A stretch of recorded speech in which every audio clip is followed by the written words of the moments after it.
ورحمة الله وبركاته. إن الحمد لله نحمده ونستعينه ونستغفره ونعوذ بالله من شرور أنفسنا ومن سيئات أعمالنا. من يهده الله فلا مضل له ومن يضلل فلا هادي له،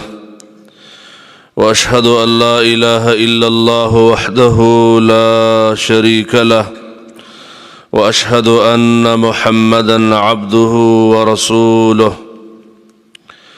اما بعد، فان خير الحديث كتاب الله، واحسن الهدي هدي محمد صلى الله عليه وسلم، وشر الأمور محدثاتها، وكل محدثة بدعة، وكل بدعة ضلالة، وكل ضلالة في النار. يا أيها الذين آمنوا اتقوا الله حق تقاته ولا تموتن إلا وأنتم مسلمون. يا أيها الناس اتقوا ربكم الذي خلقكم من نفس واحدة وخلق منها زوجها وبث منهما رجالا كثيرا ونساء، واتقوا الله الذي تساءلون به والأرحام إن الله كان عليكم رقيبا. يا أيها الذين آمنوا اتقوا الله وقولوا قولا سديدا يصلح لكم أعمالكم ويغفر لكم ذنوبكم، ومن يطع الله ورسوله فقد فاز فوزا عظيما. وقال الله عز وجل: والذين لا يشهدون الزور وإذا مروا باللغو مروا كراما. وقال النبي صلى الله عليه وسلم: ألا أنبئكم بأكبر الكبائر ثلاثا؟ فقالوا: بلى يا رسول الله. قال: الإشراك بالله، وعقوق الوالدين. وجلس وكان متكئا فقال: ألا وقول الزور. قال: فما زال يكررها حتى قلنا ليته سكت. دا الله سبحانه وتعالى دا كتابنا د سورة فرقان یو آیت کریمه تلاوت کړه شه چې ډېره زمانه مخکې موږ یو موضوع شروع کړې وه چې د هغې عنوان و کبائر الذنوب، غټ ګناهونه. بعضې هغه ګناهونه چې د عقیدې سره تعلق ساتي د هغې بیان شوی و، او بعض هغه ګناهونه چې د معاشرې سره تعلق ساتي او کبیره ګناهونه دي،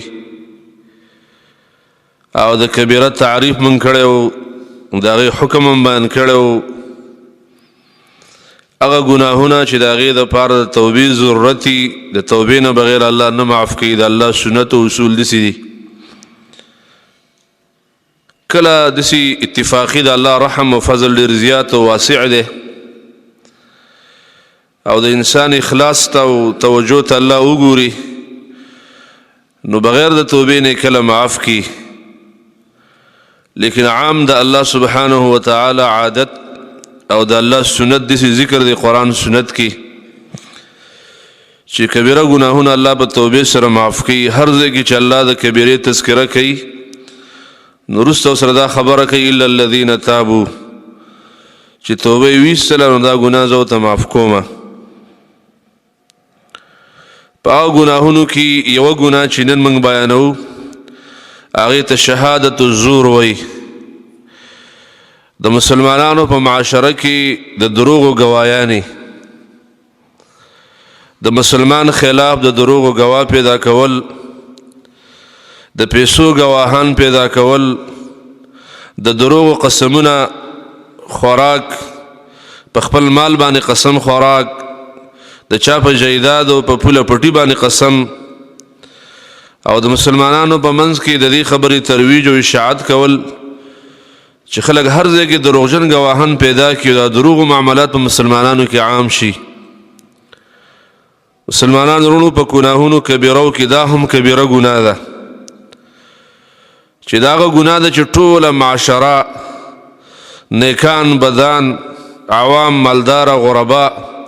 دا ټول خلق په دې ګناه کې اخته دي. د شهادت الزور د دروغ ګواياني دروغ ویل د دروغ خبرونه په دروغ باندې قسمونه په هر معامله کې دروغ ویل په خپل حلال مال کې خلکو د دروغ ویل د بل چا د پاره دروغ ویل کله کله په غب کې دروغ ویل په موبایل باندې دروغ ویل او په هر مسله کې قسمونه خوراک او قرآن او طلاق دا خبرې د الله رب العالمین په معاشره کې نه دي خوښي. د الله نوم یو درون او عظیم نوم د لوی شان والا دی. هغه به سړی د وړو وړو معاملو دپاره به نه استعمالوي او د الله د نوم نه به سړی ډال هم نه جوړوي. قرآن کریم کې الله دا خبره دویمه پاره کې ذکر کړې ده چې ولا تجعلوا الله عرضة لأيمانكم د خپل قسم دپاره د الله نوم نه ډال مه جوړوه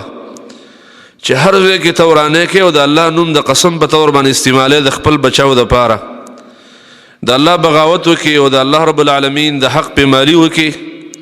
او د الله نوم دې دپاره تاسو ساتلی د چې ځان پې بچې او د خپلې صفایي دپاره استعمالې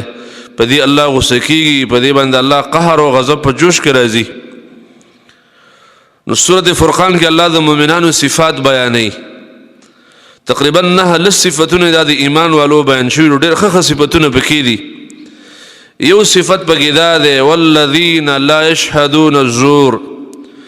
د مؤمنانو یو صفت دا دی چې هغه ځای ته نه حاضرېږي چې کوم ځای کې د دروغو ګوایاني هغه ځای ته نه حاضرېږي. بیا د دې جملې ډېر مصداقات اهل علم ذکر کړي دي. د دروغو مجلس او داسې د ګپ شپ او د بکواس او د حفواتو مجلس چې هغه کې د الله پورې خلک خندا کوي د رسول پورې خندا کوي د قرآن پورې خندا کېږي د حدیثو پورې خندا کېږي د قیامت د ورځې پورې خندا کېږي د مسلمان د تهذیب او د لباس پورې خندا کېږي شعائر الاسلام د مسلمانانو جماعتونو پورې خندا کېږي اذان او اقامت پورې خندا کېږي یا د الله د حکمونو نه په یو حکم پورې خندا او استهزاء کېږي. دې ځای ته مسلمان نه حاضرېږي. د زور یو معنی دار دی که ډېر تعمیم دی. لا یشهدون الزور مؤمنان به داسې ځای ته نه حاضرېږي. داسې دعوت به مؤمن د چا نه قبلوي چې هغه دعوت کې دا قسمه پروګرامونه وي چې د الله او د رسول بغاوت پکې کلي بغاوت او د قرآن او د حدیث مخالفت پکې هغه ته مؤمن سره نه حاضرېږي. داسې مجلسونه که هغه ستا د ملګرو مجلسونه وي که د خادۍ مجلس وي او که د سنت مجلس وي او که د هرې خوشحالۍ غونډه وي خو د الله او د رسول بغاوت پکې او ستا د هغې د دفع کولو او د منع کولو وسه نه کېږي هغې ته مؤمن سره نه حاضرېږي. دومره سړی کولی شي په خپل ځان موږ ادا کولی شو چې موږ ورته حاضر نه شو. لا یشهدون زور هغه وینا ته ویل کېږي چې یو ځای کې د ټنګ ټکور اسباب دي غږېږي او د ټنګ ټکور پروګرام پکې دی ګانې بجانې پکې دي ستار رباب پکې دی موسیقي پکې ده داسې ودونه داسې کوژدنې داسې محفلونه داسې د اختر چکرې په ګاړو کې داسې پروګرامونه لګول یا د صحراون ته او د سیل ځایونو ته تلل لکه څوک علام کومراټ دې علاقو ته خلک ځي او دا سامانونه او دا ډول ډبلې ځان سره وړي هلته یې غږوي. نو یو مؤمن سړی د ایمان تقاضا داره چې دې ملګرو سره ملګرتیا نه کوي د دې ملګرو سره په دې ملګرتیا کې پیسې خپلې نه شریکوي خپل ګاډه به دې ملګرو لا نه ورکوي. والذین لا یشهدون الزور مؤمن سړی به داسې شي ته حاضري نه کوي. که ستا د رشته دار واده ولې د ورور واده دې ولې نه وي د یو نږدې رشته دار واده دی خو په هغې کې داسې منکر ده چې ته یې منع کولی نه شي داسې منکر ده چې دا په دعوت باندې نه حل کېږي داسې منکر ده چې تا مخکې دعوت کړی ده او خبره دې ورته کړې ده بار بار دې ورته خبره یاده کړې ده هغه ستا د خفه کولو لپاره جان بوج کر او ستا د ټارچ کولو دپاره دا پروګرامونه کوي. نو ستا په ځان باندې وسه بر ده هر مؤمن په ځان باندې وسه بر ده هر مؤمن به د الله نه دومره یریږي فاتقوا الله ما استطعتم لا يكلف الله نفسا الا وسعها د هغې دا دعوت ولیمه یا دعوت سنت چې کوم د هغې ته مه حاضرېږه او د ستا په پروګرام کې ناروا شیونه د الله او د رسول بغاوت دی. والله موږ ته ویلي چې د مؤمنانو یو صفت دا د متقیانو والذین لا یشهدون الزور د دروغ گواهی ته د دروغ پروګرام ته داسې غمونه او ښادۍ او داسې پروګرامونه چې د الله او د رسول بغاوت پکې کلي کېږي او خلک ښه پوهېږي نو دې چې ته به نه حاضرېږي. واذا مروا باللغو مروا کراما مؤمن سړی د دوی په خوا چې کله تېرېږي نو په عزت باندې تېرېږي او د دې هم ډېر ښه معنی دي. یوه معنی دا ده چې قدر سلام به وکړي، بله معنی چې سلام به هم نه کوې چې منکر لګیا و کېدلو ستا وس نه کېده د هغې د بندولو نو بس غلی به د دې په خوا باندې تېرېږي د لپاره چې هغو ته تنبیه میلاو شي په دې خبره چې دې مسلمان سړی په موږ باندې سلام ولې ونه کړ. دا د اسلام دا ښکلې کلمه چې السلام علیکم ورحمت الله دا په موږ باندې ولې ونه ویلی شوه او دا د رحمت خبرې او دا دعاګانې دي مؤمن موږ ته ولې ونه کړي چې زموږ په خوا باندې تېرېده نو دا به د هغو دپاره تنبیه وي، د هغو دپاره به وعید وي او د هغو د اصلاح دپاره به دا دعوتي کار وي چې سړی داسې غلی تېر شي مرو کرامه په عزت به سړی تېرېږي. قرآن کریم کې ډېر آیتونه په دې موضوع باندې الله ویلي په دې موضوع باندې چې مؤمنان خلک به داسې پروګرامونو ته نه حاضرېږي. لکه تېره جمعه کې موږ د هغې بعضې ځینو وضاحت کړی ابي بکر وی رضی الله عنه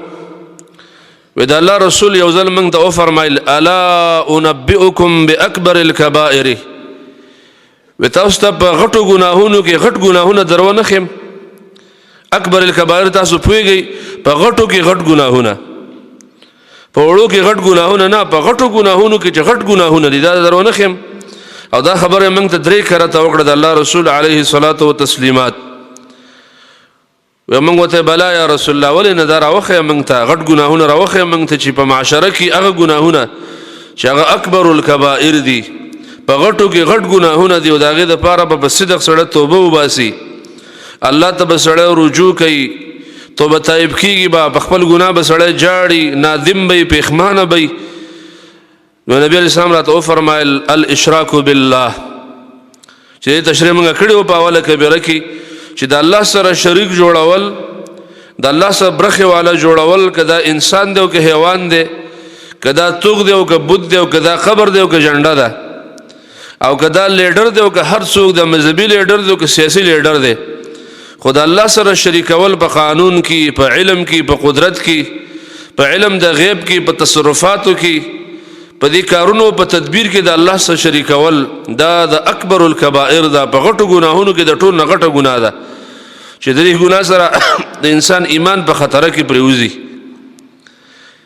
بیا راته وفرمایل دې پسې 2 نمبر وعقوق الوالدین دي چې د دې وضاحت موږ ویلی د مور او پلار نافرمانی کول دي دا په غټو ګناهونو کې غټه ګناه ده چې سړی د ابۍ د ادا نافرمانی د مور نه سړی عاقي د پلار نه سړی عاقي مور د سړی نه مراوري د مور نه مراوري د پلار نه مراوري په معاشره کې د خپلوانو سره تعلق د سړی کمزوری دا په غټو ګناهونو کې لویه ګناه ده. او بیا د الله رسول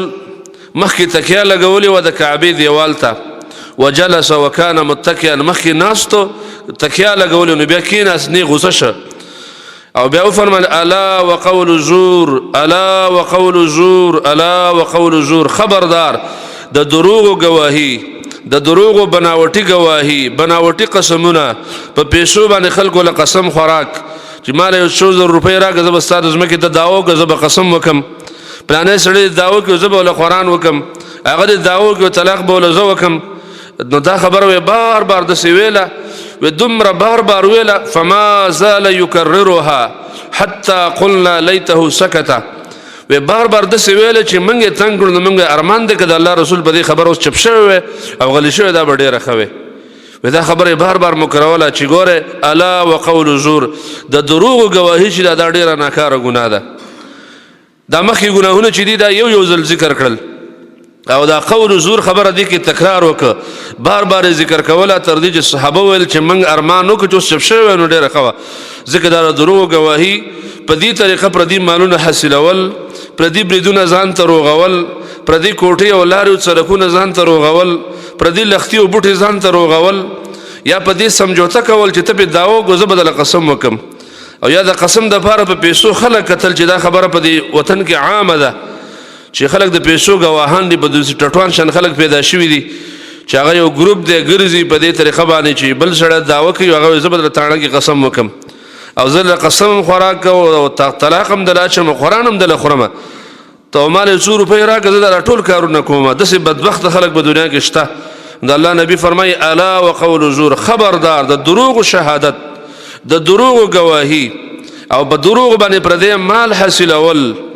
او چا د پاره په معامله کې دروغ ویل د بل چا د پاره دروغ ویل چې زمکه دغه ته میلاو شعور ته بتل شي برید به دغه کول او شعور ته بتل شي سرک به دغه کول او شعور ته بتل شي چنه به دغه کول او شعور ته بتل شي څومره بدبختی ده چې سړی د 100,000 روپۍ د پاره خپل آخرت برباد کی او د بل سړي دنیا آباد کی دي د احمد سړی او دینه کم عقل سړی په دنیا کې بل نشته چې د بل چا د دنیا د ودانولو د آبادولو لپاره خپل آخرت برباده په یو 100,000 روپۍ باندې په پردیس مکه باندې قسم او طلاق کول